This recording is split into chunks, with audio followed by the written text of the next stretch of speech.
Making us a part of your morning. Pearson Fowler, Preston Thorne, Chris Clark, Wes Mitchell here with you to discuss all things Carolina football. It was a huge weekend for South Carolina. Two big basketball wins that I do want to spend some time on, but of course, I got to start today with some football. South Carolina loses 38-6 in Gainesville. The Gamecocks, another football game, I guess. Another offensive performance that was not scoring enough points to win the football game. I've already yelled today, guys. I don't know if y'all can hear. I'm like already starting to lose my voice, and it's Monday. I realized, and Preston, counselor Preston, my therapist over there, helped me realize that I've been gaslit for 2 years, and I finally understand what gaslighting is. I've yelled a lot. There's a lot to say about this game, even if not specifically about the game. Actually, y'all have the pleasure of watching again for the second time in the studio right now. Chris, what do you even say after a game like that? Well, we won't do any yelling on this show. This is calm. Calm show. Ooh, the ASMR hour with Chris Clark. Yes. My He's voice is eat not some conducive crunchy to chips.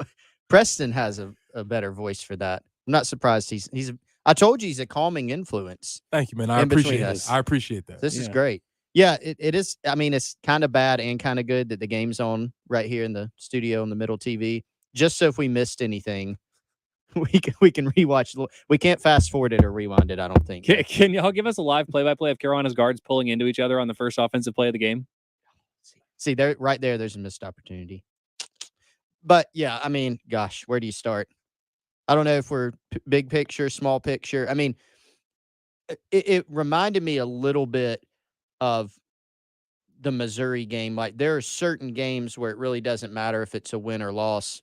Like you can dive in deeper to kind of, here's what went right, here's what went wrong, some of the kind of in-game storylines. This one, it did remind me of the Missouri loss because there's just not a lot to digest. Like it just kind of is what it is.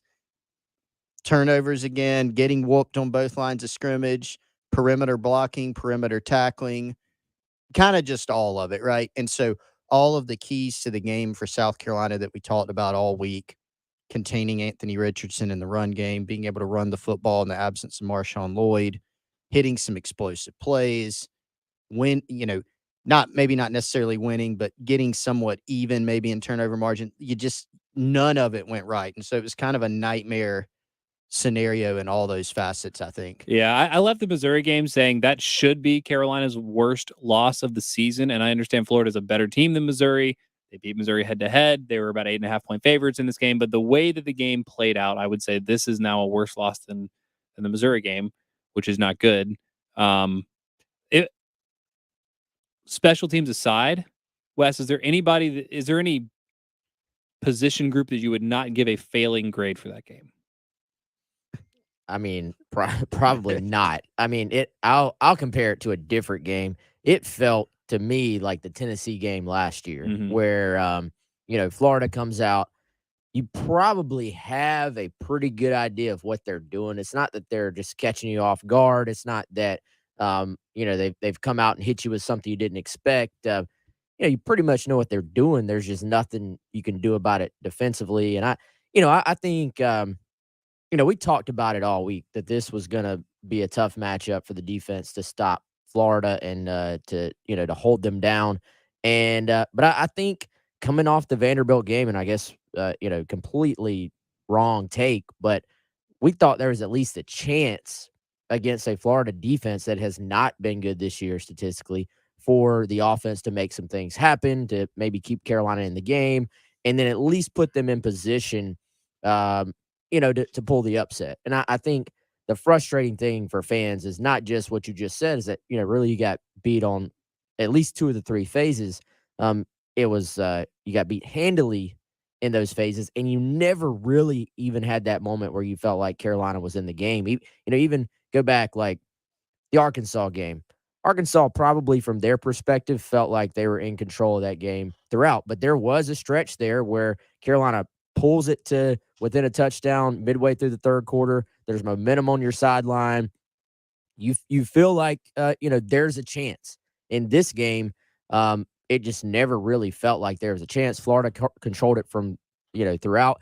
I honestly, guys, felt like in the second half, it felt like Florida started just kind of working on some things. Like if they wanted to have just run the football, you know, they could have put up even more points. It felt like to me. I mean, I was half joking. Florida did finish the game with 300-yard rushers. Actually, I wasn't joking at all. Let me not say that because I wasn't joking. I was on Twitter and I was on the internet and I could not find. I don't know why it's so hard to find. It's very easy to find like single game highest rushing total Samaje Perine from a couple of years ago. I even found like the 2-player in a single game highest rushing number, and that was Michael Carter and Javonte Williams in North Carolina a couple years ago. I couldn't find the most rushing yards that one team has had in a college football game. But the highest number that I found, which was the highest combined rushing total for 2 players, was like 540 something, and I was like, well, I guess Carolina's not quite on pace to give that up, but they were actually past that pace. So to your point, Wes, if Florida had wanted to, they could have run for 560 yards, which probably would have been the record. Was that not Darren McFadden and Felix? That would have been close. That would have been close, but yeah, it was like North Carolina did it a couple of years ago. Doing a really cursory rewatch right here, and this is just something that's just interesting to me as we're watching it. Obviously, I'm paying attention to the defensive line. Florida's running the ball up and down on the first series, which can happen. Okay, cool. But when you start questioning some of the decisions that are being made, at some point when Florida gets into the red zone, the defensive line, the first defensive line is not in the game anymore. And so you have the second group in, which from a perspective, from a coaching perspective, why do you make that substitution?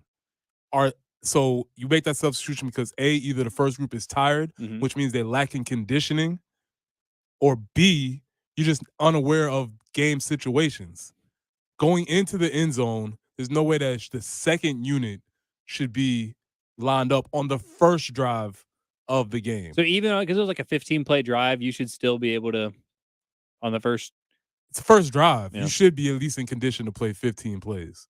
You shouldn't have to because you should be getting off the field. But you should be in condition to do that. So it's just little things like that. It's just, I don't know what the decisions are being made. And that to me, that would be something that would be interesting to see. 2 quick things. And Wes, on your point about, it looking like a bad take to say that we thought South Carolina would be able to run the ball on the Gators. I mean, it looks, obviously we were wrong in that, but that's not a bad take. Like, it should not have been a bad take because there was plenty of games of evidence to see that. I mean, again, I go back to this fact. We can talk about let's just bottom line it. Eastern Washington scored 17. South Florida, who fired their coach and is 1-9, scored 28. You got to be able to score an offensive touchdown, And I think in some ways, the continued brilliance of the special teams highlights a couple things. Number one, Pete Limbo is brilliant. And everything that they do to put so much emphasis on special teams is paying off. So you give everybody credit for that who's involved in that. But it also highlights the fact that while the special teams has really maximized or come close to maximizing the talent that's available, there's some great individual players. Kai Kroger is a great talent. Mitch Jeter has been excellent this year. He hasn't missed a field goal, has he? Has not missed a field goal. Some of the individual guys, Darius Rush has been amazing on kick and punt coverage. He's a really good, he will play in the NFL. He's an NFL draft pick in all likelihood. But as a unit, they have been at least equal to, if not greater than, the sum of their parts. So that's great. But then you compare that to offense and defense, and you cannot say the same about either of those units. I know they've turned the ball over too much on offense. I know that defensively, the 2 edge guys, the starters, are playing way too much. They have deficiencies at linebacker. I see all that. I know all that.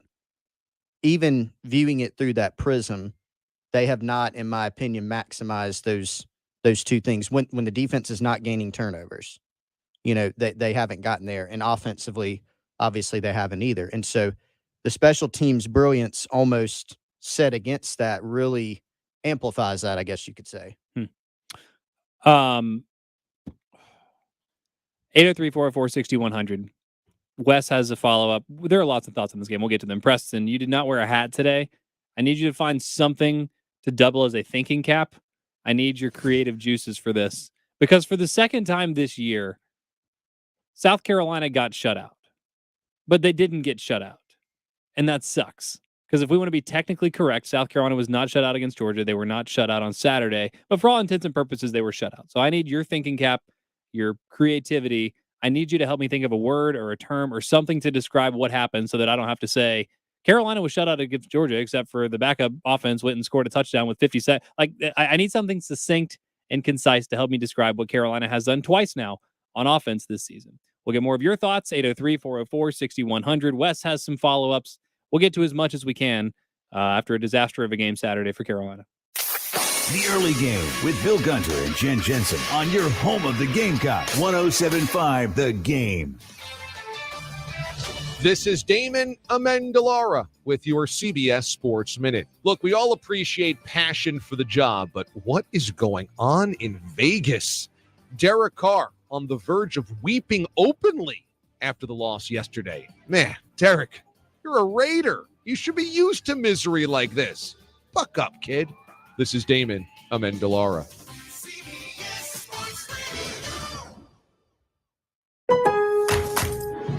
Where can you light up the tree and the savings? Lowe's, actually. Find deals on endless festive holiday decor, like 20% off all pre-lit artificial trees and endless gifts found only at Lowe's. Like the new Cobalt 257-piece mechanics tool set for $99, valued over $600 if purchased separately. Check back daily for deals during Black Friday month and start saving now at Lowe's. Home to any possibility. Offer valid through 11/16 while supplies last. Selection varies by location. You can't always see bad weather coming, so it's essential that you're able to see through it when you drive. Michelin wiper blades with advanced technology hug your windshield like a Michelin tire hugs the road, channeling away water, snow, and ice so you can see clearly, drive confidently, and breathe easy. Michelin wiper performance, clearer than ever. Upgrade to Michelin premium wipers today at Walmart, Amazon, National Tire and Battery, and other fine retailers. Prescription products require an online consultation with a healthcare provider who will determine if a prescription is appropriate. Restrictions apply. See website for full details and important safety information. Subscription required. Hey guys, did you know there's a generic form of Viagra that works just the same, but is 90% cheaper? And you can get it online? Just go to 4hims.com/radio. At Hims, you'll get a free medical consultation, discreet shipping if prescribed, a 100% online process, and trusted generic alternatives to the biggest brands at 90% off. That's right, get generic for Viagra, the same active ingredient as brand name Viagra, but 90% cheaper. It's the same medication you get from your doctor, but with zero copay, no expensive appointments, and no awkward face-to-face conversations. To start your free online visit, you need to go to this exclusive address, 4hims.com/radio. That's 4hims.com/radio for your free online visit. FORHIMS.com/RADIO. It's November at Galliana Kia on Greystone. Every new Kia available with no money down and no payments for the next 3 months. Are you stuck in a loan or lease? Galliana Kia wants to get you released, even if you're over mileage, have months left, or still owe thousands. Are you a credit-challenged car buyer? Don't sweat it. If you've got a job and you make at least $2,000 per month, Galliana Kia has lenders that can get you approved. So if another dealer asks you for any down payment at all, just say no. It's November. Every Kia available with no money down and no payments for 3 months. Gotta go to Galliana Kia on Greystone. I-126 Zoo exit in Columbia. Call 779-7300 or KiaColumbia.com. U.S. stock number 512908. 0 down, $270 per month for 84 months at 6.9 APR. Price plus tax tag includes $225 closing fee. Negative trade equity financed in new loan subject to lender approval. Expires month end. Here's retired meteorologist Jim Gandy. I've known the Hood team for 3 decades. With all properties, there's always some problem, and they've always been able to deal with the property so it could be sold. And they've always been able to give us a fair assessment of what our property is worth and what the property is that we're buying is worth. I'm Danny Hood. And I'm Karen Hood. And I'm William DiMaggio. We're the Hood team at Coldwell Banker Realty. Give us a call at 803-730-2512 or online at thehoodteam.com. Ray Magliozzi here for eBay Motors. So you're teaching your kid to parallel park. He likes to do it by feel. Don't worry, eBay Motors has bumpers. And headlights. 122 million parts. Get the right parts at the right prices. eBay Motors. Let's ride. Welcome your guest into a clean, healthy home this Thanksgiving by calling the cleaning pros at Zerorez Carpet and Air Dug Cleaning. Get 3 rooms of carpet clean for only $129. And when you mention me, Bill Gunner at 1075 The Game, you'll get a hallway cleaned for free. Easily schedule your cleaning online at ZerorezColumbia.com. Broadcasting live from the Herndon Chevrolet Studios. This is 1075 The Game. Stop by or shop online today and see why Herndon Chevrolet makes you smile.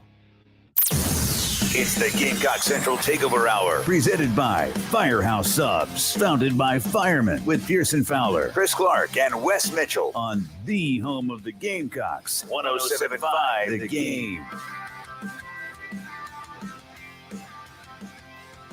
19 minutes after 11 o'clock Monday morning, it's the Gamecock Central Takeover Hour here on 107.5 The Game. Pearson, Preston, Wes, Chris here with you talking Carolina, Florida. Want to hear more of your thoughts. I know Wes and Chris still have more to say about the game, and I've asked Preston to put on his creative cap, whatever it is that you do. You have like a thinking chair in your house, like Steve from Blue's Clues? I haven't. I just Steve from Blue's Clues. I just walk around the block when I'm trying to actually think about something. Okay, so I just put on my thinking shoes. Ah, okay, that's good. That's good. Did you come up with anything during that short break? I didn't because my focus was lost, but I feel like this is something I would like to work on. So can I ask for an extension? Yeah, absolutely. I just we need were something. Distracting him. Sorry, because Carolina got shut out Saturday, and I don't care what the scoreboard says, and that's like the dumbest thing you can ever say. It's like there are literally 6 points on that scoreboard. Carolina did not deserve those 6 points. Kai Kroger did. I hate to dump on Kai Kroger. Carolina did. Carolina had 144 yards of offense before their final drive. Which, by the way, the get off my lawn, old man, came out in me so bad when DeCarrion was blowing kisses to the fans, and was like, "Bro, we down by a lot." Yep, and we just scored on a cheap touchdown. Like, relax. You said that did not violate the gentleman's agreement like the fake punt against Tennessee did last year? It didn't violate the gentleman's agreement because it was still in the first half, so everything is on the table for the first half. I think when you start doing foolishness like that in the third quarter in the blowout, it's like, come on. But everything was still on the table. Y'all were not doing the show with us this time last year when Carolina had that one fake punt touchdown against Tennessee, and Preston said that was a no-no. I hated it. What was the score on that one? It was 38-0. Okay. God, really? Yeah, it was. Yeah. I think that was like 5 minutes to go in the first quarter, actually. No, but you want to hear this? This doesn't really have anything to do specifically with the Florida game, but it means something, but I don't know what it means. Carolina, the University of South Carolina Fighting Gamecock football program, has not been involved in a lead change in an SEC game this season. Pardon? They were down 7-0 to Arkansas. They never led. No lead change in that game. They were down 7-0 to Georgia.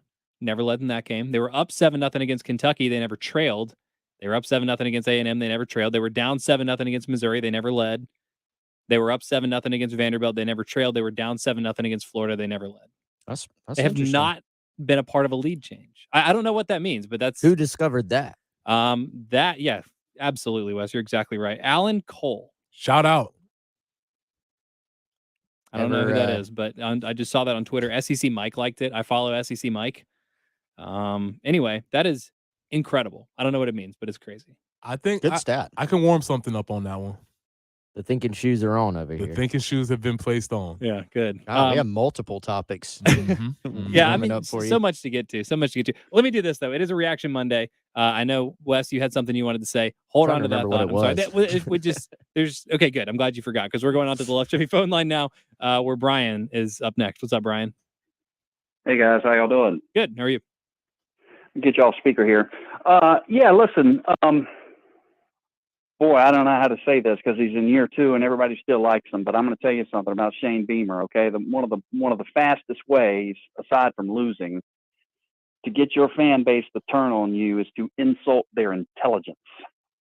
And anybody who thinks turnovers had anything to do with this beatdown is playing a little bait and switch game with you, because it was 24-0. Total domination before we had our first turnover. Turnovers had nothing to do with this game. Okay. And just, speaking of that, this explosive play battle crap and this turnover battle crap is all a bunch of garbage. You cannot get turnovers unless you are good at defense. You have to pressure a quarterback. You have to cover receivers. You have to hit running backs hard and tackle them in holes. Okay? We can't do those things. How are we going to get turnovers? How are we going to get explosive plays when we can't get 7-yard runs or 11-yard passes? We can't get those things. How are we expected to get explosive plays? They're really well-executed running plays that gain 8 yards are really the twin brother of the explosive plays. You just happen to have make a move or somebody makes a mistake and, off he goes. They're the same plays, and we can't get those basic plays. So having our intelligence as fans insulted by Beamer with this nonsense that he says in these press conferences is just not going to cut it. I don't know why he's trying to tell us that this girl is pretty that we're looking at, because we're looking at her and she ain't doing nothing for us. She ain't that pretty. Our eyes are not lying. So we're stuck with him. He's got to mature as a head football coach. I'm not calling him an immature man. I don't know anything about him. But as a football coach, he's extraordinarily immature. And we're stuck with him. And we're either going to have to stick with him and let him grow. Somebody's going to have to tell him, or we're screwed. But I do not like, as a fan, having my intelligence insulted. That's all I got to say. Thanks, guys. Great phone call, Brian. Really appreciate it. Very poignant phone call. Very pointed. As I said before, who you gonna believe, me or your lying eyes? I don't. That's where it gets really interesting. But the idea, you hit on something that I think I'm joking, but I'm not joking about this idea of the gaslighting concept. Mm-hmm. You just laid out what it is you're telling me something, and I'm seeing with my own eyes that it's one thing, and you're kind of giving me this whole idea that it's another concept. And I'm with Brian. I can take a lot from anybody, but just don't play me like I'm stupid. I'm not. I know there's a lot about Preston, but I'm not stupid. And so when you tell me that, oh yeah, what I'm seeing is not actually what I'm seeing, but it's actually this, that goes a long way towards discrediting you in all the other situations, because now I don't know if I can trust what you're saying in any other situation. If you're telling me this, something I know that I saw, you're telling me that it's not that. That's a very dangerous game when you're starting to lean on what your credibility is going to be. I think it's a really good point, and it's a double-edged sword, because either you're being disingenuous and you're lying and you're gaslighting the fan base, or you really feel that way, in which case your ability to evaluate a situation, a game, a moment, a player is like really, really disconcerting. And it's tricky because as a leader of an organization, of a household, whatever, we don't need to do TMI. You don't need to give we don't want to know where everything is happening. That's not for us to know, but we do want a level of just reasoning, leveling with the fan base. I don't even know if transparency is the right word, because quite frankly, we don't need to know everything that happens in the building or in the organization. But we do need to be clued in and trust that you're giving us the most information that you can give us. You're being as fair and honest with us as you can be. I think any reasonable person understands that there's a line that you should cross. But yeah, after you fail to score in an SEC game, you don't need to try to convince us that you are a good team. Number one. Number two, when your offense, and even I'll give Shane Beamer credit here, admitted it's 10 games. It's not a 1-game sample size anymore. Like he said in the Sunday teleconference, this is kind of who we are right now. But if that's the case, don't continue to double down on all the, the things that have failed you over and over again this season. I think that's fair. Yeah. Brian, you hit a lot of things that we've been talking about, and I really appreciate that call, because a lot of times we see somebody maybe expressing that opinion as, here's what we need to understand also. Just as players that grow and develop, coaches grow and develop. And what he said about Coach Beamer was that he probably needs to mature in that being a head coach. Mm-hmm. But the most important, Brian says, that somebody has to tell him. Mm-hmm. And I don't know who the person is or people are on staff that are built to do that. Yeah. Even if it's not on the staff, he's at least got somebody in his contacts that knows a thing or two about coaching that can hopefully help him with some of these things. Gotten a lot of good advice from my dad in my life. It's an option. And yeah, I mean, like it's he's a young head coach. These are ways that you see it. It's just really interesting to me how quickly things have turned, because Shane Beamer had like a 100% approval rating coming into the season. I still think people overwhelmingly like him and believe in him, and probably should, but it's not that you're losing. It's not even the way that you're losing, but it's you beat Vanderbilt, and it's like, okay, you beat Vanderbilt, and you know, when you're trying to find some criticisms and like, well, can you get better here? Can you get better here? It's like, find some joy. It's like, okay, that's really being disingenuous. That is actually like the gaslighting part of it. Like you would think that, like Brian said, it's the losing that turns the fan base off, but it's not. It's the way that you talk to people and the way that you talk about your team. You don't have to be like, yeah, Jaheim Bell sucks, Marcus Satterfield sucks, but it's like, yeah, clearly it's not working. But ultimately, it's actions speak louder than words. And if the offense is, you know, this bad and you know it, make a move, make a decision. There are concessions that you can make, I think, to save face in this situation, and we haven't seen him do that yet. But Brian, really appreciate the phone call. I think you're speaking for a lot of people that are listening right now, so I appreciate that. 803-404-6100. We'll have more of your thoughts. If you want to get any of us on Twitter, you can do that at Pearson Fowler. Coach P tweets, Wes Mitchell GC Chris Clark, and more on Carolina, Florida next. More of the Extra Point coming up next on 107.5 The Game. This football season and every football season, come to campus and catch a game. Whatever the game, whoever you're with, just catch a game. Find your tickets online at GamecockSonline.com. At Mount Valley Foundation Services, we're proud to share some of what our customers have said about us. I noticed that my driveway and sidewalk had shifted over 9 inches. It looked horrible, and it was dangerous. I mean, someone could trip. The team raised it up, and it looks good as new and much safer. Mount Valley Foundation Services can lift your sinking concrete. Visit fixmyfoundation.com to book your free inspection. Mount Valley Foundation Services, rock solid foundation. The first step to protecting yourself and those close to you against HIV is to get tested. Now that step is easier than ever with free at-home testing. The South Carolina Department of Health and Environmental Control is providing free HIV self-test kits that you can take in the privacy of your own home. 20 minutes. That's all it takes. To order your test kit or to learn more about the program, visit scdhec.gov/HIV test.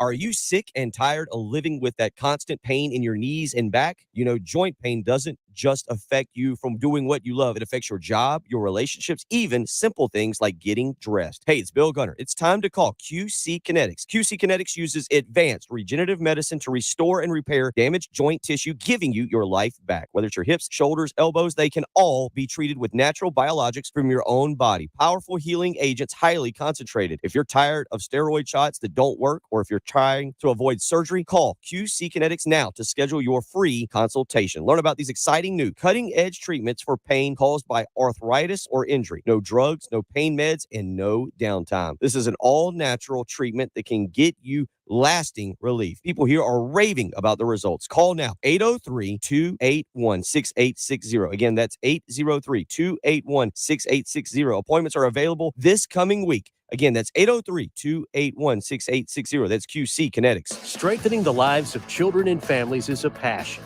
Turn that passion into results as a child welfare case manager. Learn more at dss.sc.gov.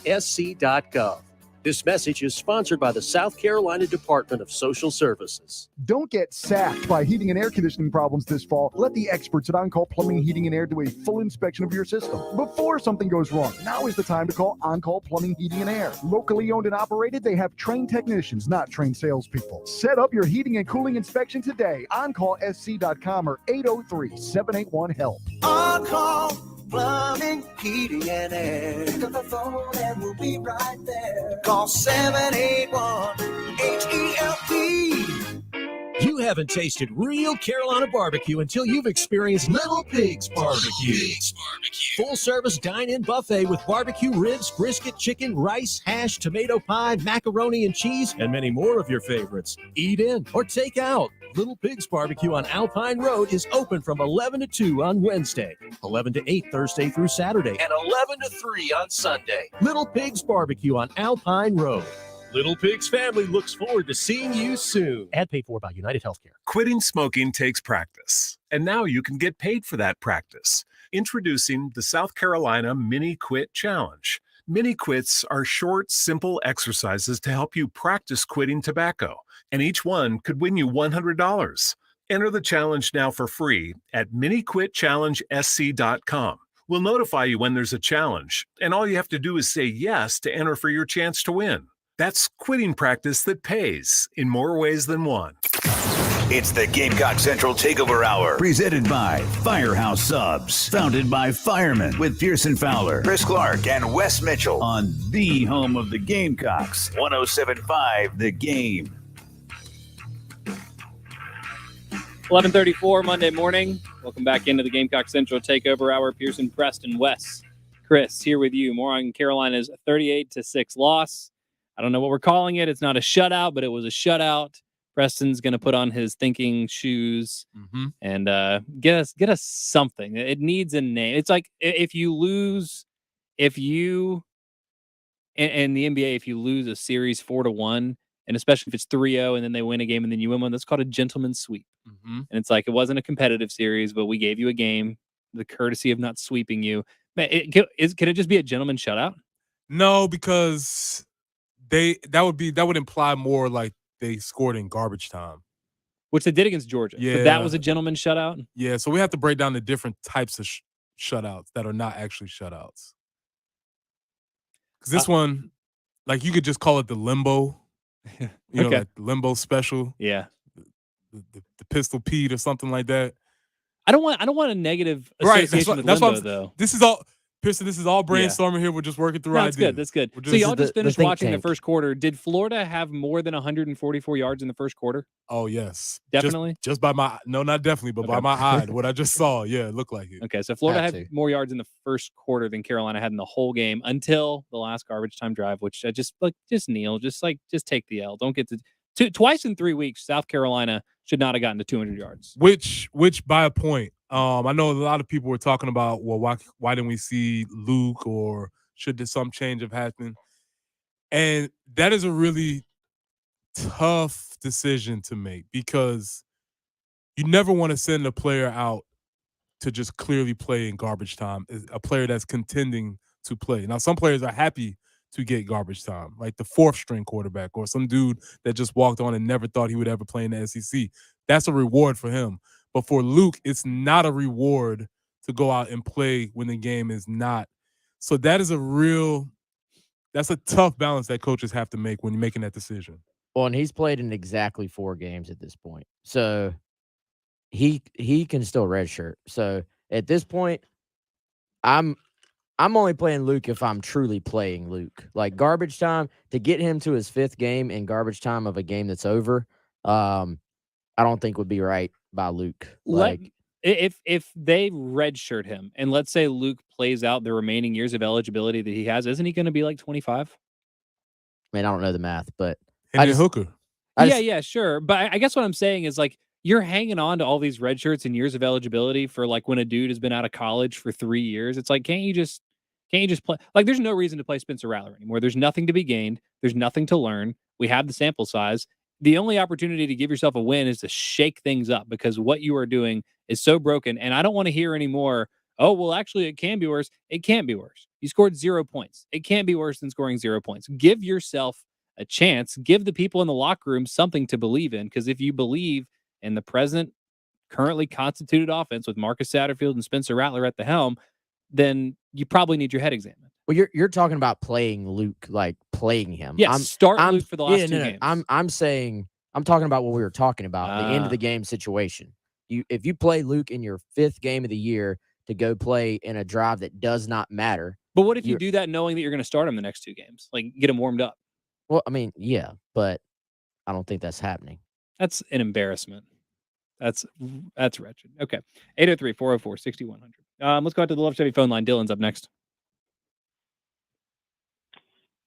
What's up, Dylan? Hey, yeah, I was trying to look at it, the game Saturday, and find some positives, but it was really tough to do. And I was just thinking on my drive to work this morning, I was like, the two games that we pretty much were shut out in on offense,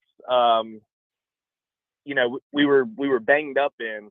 And it's almost like this coaching staff is satisfied with where we're sitting at, 6-3, satisfied with, with taking the loss, wanting their guys to get out of there, get injury free, and kind of looking ahead at the schedule, looking at Tennessee and Clemson down the road.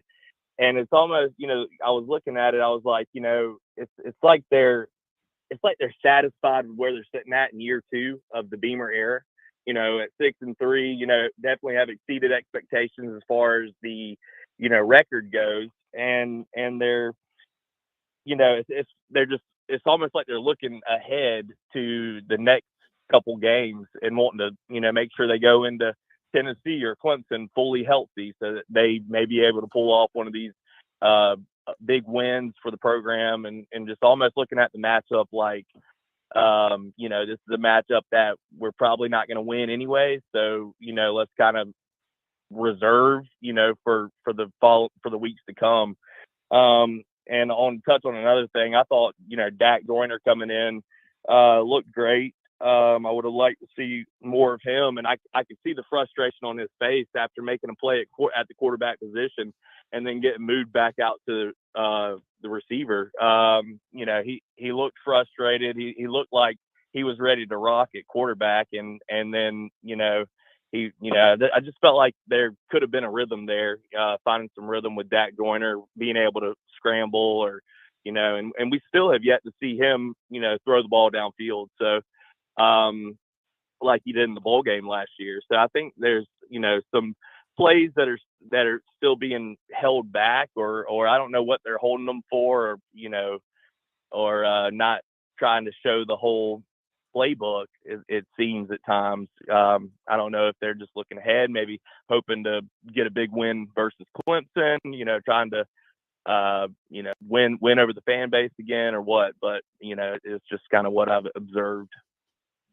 Dylan, thanks for the observation. I think that's spot on in that it's a great Rorschach test, and nobody knows anything because I think the people building Carolina's offense don't know what they want to do. So it makes sense that the fans and the observers of the game would also not know what Carolina's trying to do.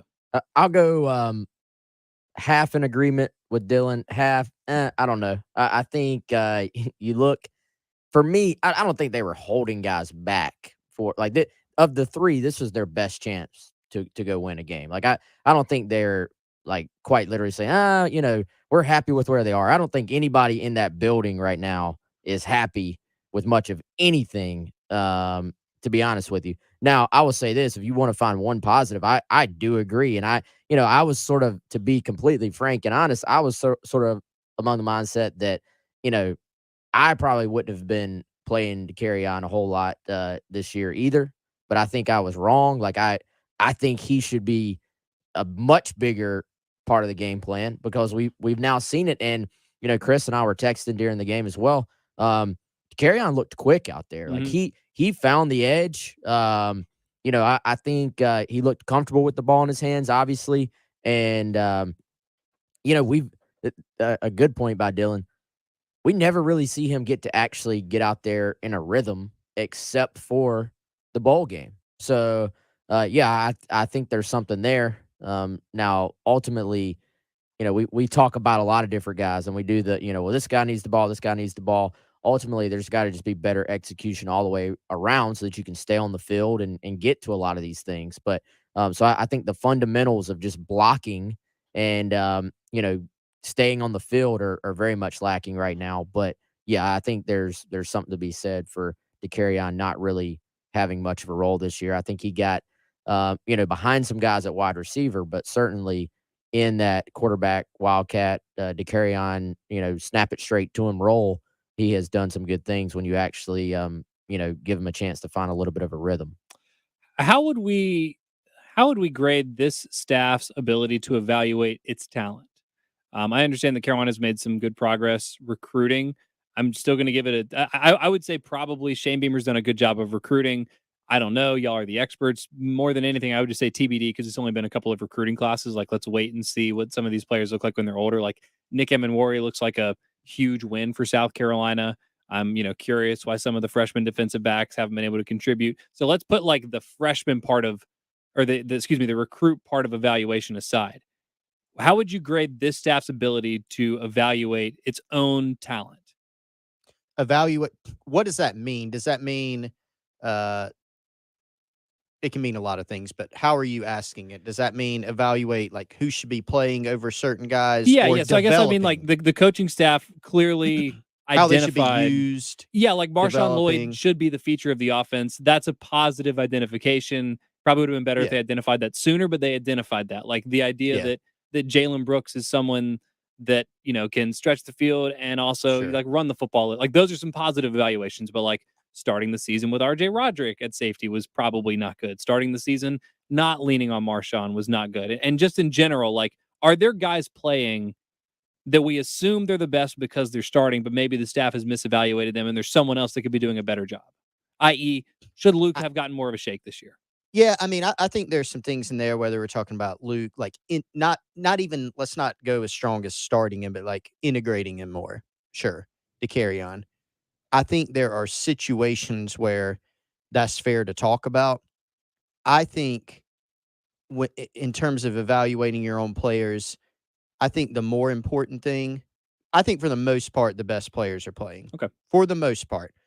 Where I will draw a line, and I think an important one is what I went back to earlier, offensively and defensively, is, being able to evaluate what you do best as a team and being able to develop your players. And I think particularly on offense, there is, and we're not going to start an argument about Gene Bell on this. Okay.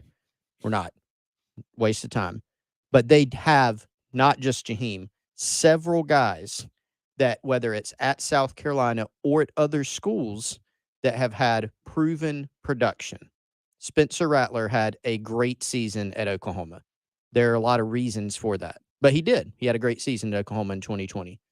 Austin Stogner was very solid at Oklahoma. Juice Wells set records, lower level, but he's also shown you what he's capable of here.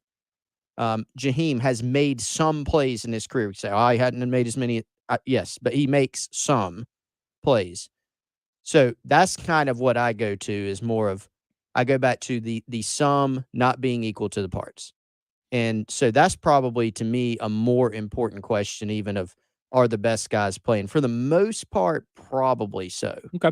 All right. I'm just wondering, like, do you just play like 5 offensive linemen that haven't played yet just to see what happens? Like, that maybe is not the right idea, but at this point, I just feel like you need to be, unfortunately, you need to be desperate and just trying to find something, especially offensively. We got to recap our buy or sell. We'll do that in just a minute. But first, Chris wants to remind everybody the best way to be watching whatever it is that you want to watch is with the help of the folks from Integrated Media. Absolutely. And I had the 2 TVs set up downstairs this weekend. What that means is I had to take the TV from the bedroom, take it downstairs, set it up. I'm old now, so I go to bed early. I was worn out from the day. I was too lazy, didn't want to take the TV from downstairs to up. So my wife and I were sitting there talking, wow, we really need to mount a new TV upstairs. So when it's time to do that, we pretty much decided we're going to do it. We will be calling Michael and Nathan, the fine folks at Integrated Media, who've been out to my home multiple times, been out to my neighbor's home.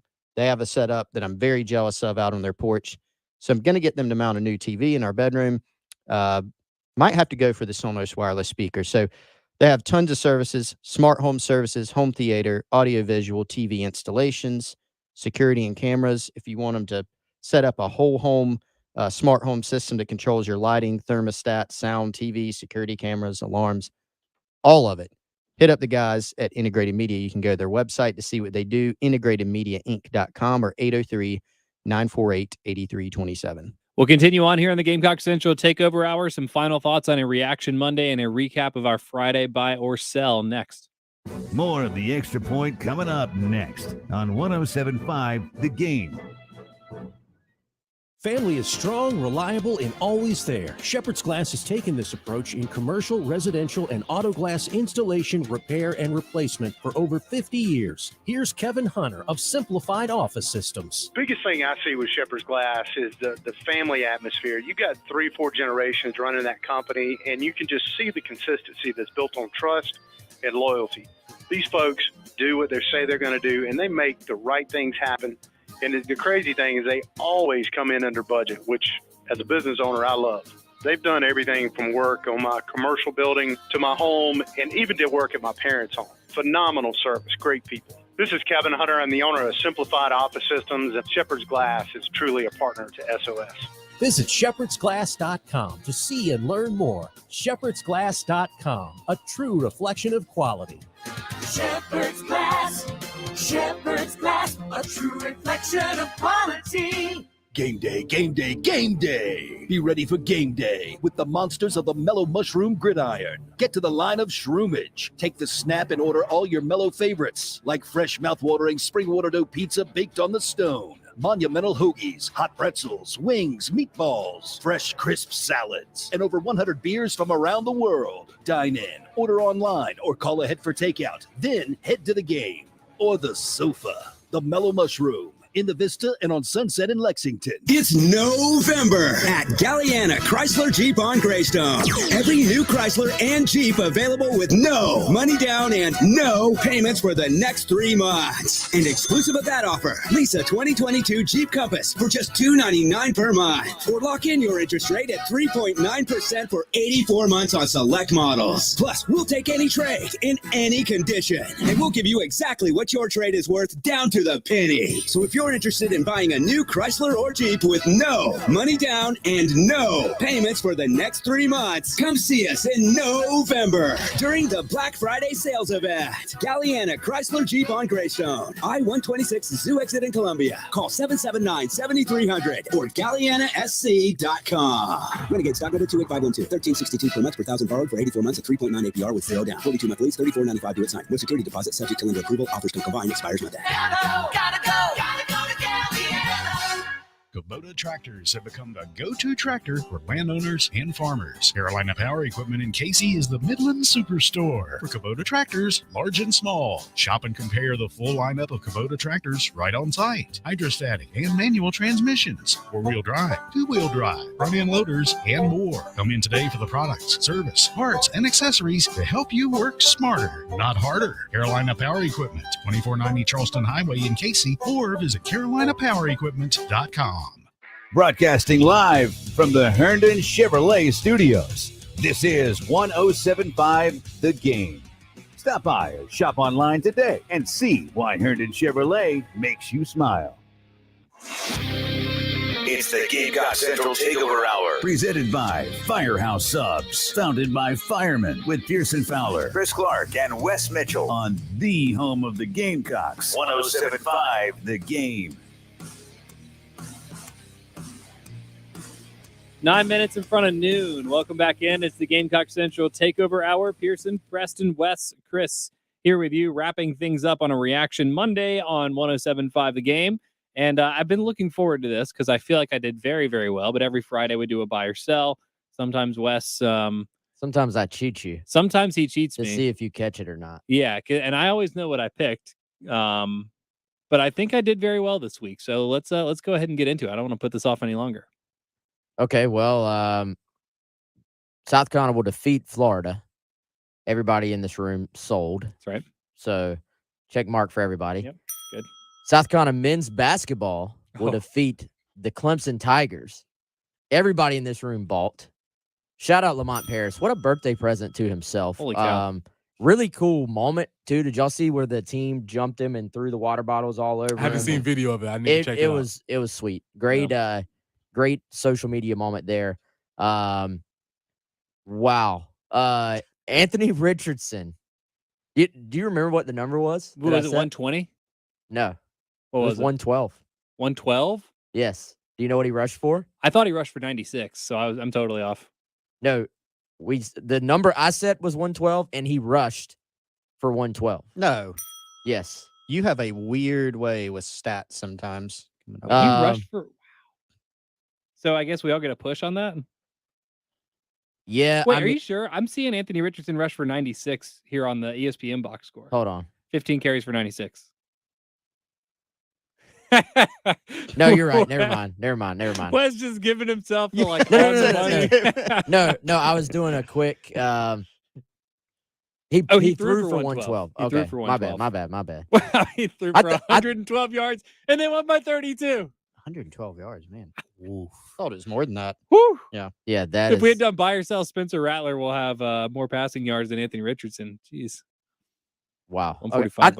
I thought they had 3 100-yard rushers. Is why I didn't question. Yeah, they must that have when I saw adjusted the that later because 112. I said that earlier. I also heard that on the broadcast, but Yeah, so 96. All right, never mind. He went under that, obviously. So I think we had 2 buys and 2 sells on that.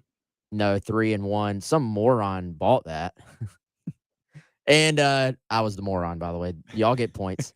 Jaheim Bell will rush for 68 plus yards. Chris bought Pearson. Go ahead. Hit all the buttons, Pearson. Did we have 2 4-for-4s? Preston and I both went 4 for 4. 4 for 4. Yep. Congratulations to us. Oh, wait a second. This is even more appropriate today. We're the champions. Wow. You'll have to fight about who gets fantastic. The oh wait, did we do the what was the Carolina points and Carolina made field goals or something? I didn't write it down because I didn't know what you were. My brain couldn't comprehend it. Yeah. Well, I think it's safe to say Carolina men's basketball made more field goals than Carolina scored points. They had a much better day than because I was thinking Carolina would probably make in the mid-20s field goals, something like that. I don't know how many they made, but yeah. I guess. Anyway. By the way, that excellent segment, good job, guys, was brought to you by Kendall Walsh.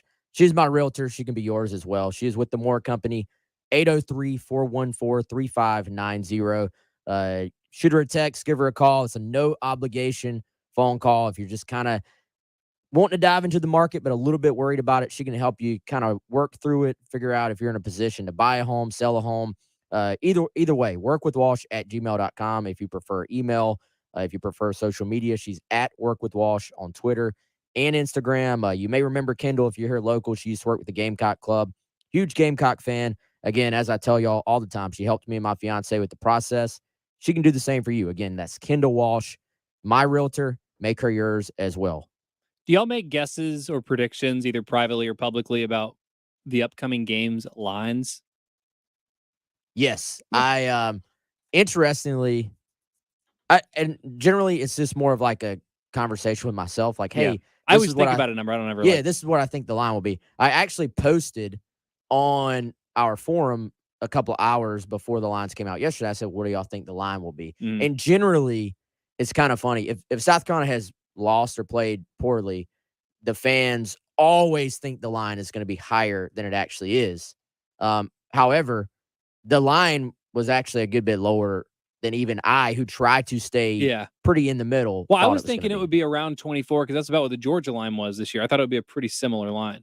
Yeah, in my head, I said 22 or 23 because I felt like it would definitely be over 3 touchdowns. And Georgia closed at 25.5 as far as that game goes. Opened at 19, according to 19. Circa. Preston, what will you do if Carolina loses to Tennessee by only 19 points? I'd be pleasantly surprised. Okay, wow, strong reaction. Well, also, what is it? what does it say that we're surprised that Carolina's only a 19-point favorite going into Week 12 about your football team?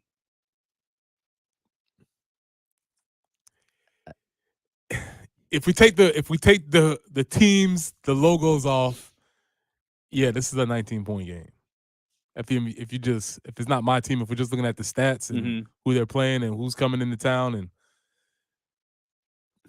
not only is Tennessee a much better team, it's also once again a terrible matchup when you look at what they can do on offense and Carolina struggles on defense. How are you going to keep up with that? Well, I'm more and more interested in this matchup thing.